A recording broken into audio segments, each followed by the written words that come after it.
hindi makantay kung anong sinabi ng Constitution. That is the main function of legislation.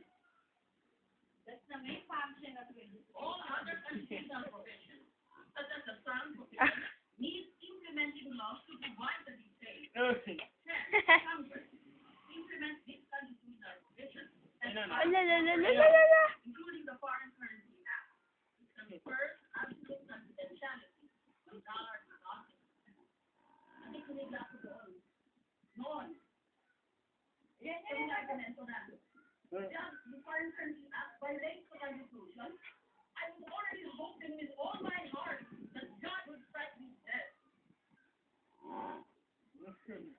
Mabuti pa mamatay ako bilang sa mabukala. Nasa makikilig ako ng mga aso na gano'n. Wala yan sa libro, wala yan dito, wala yan doon. Para kung hindi ka nagbasa ng batas ko. Di ibig ko sabihin wala na palang batas na nag-iirap sa mga kaya na ito. Kasi kanya-kanya na. Yung iba. Pata. There is no Ay! Oh, he got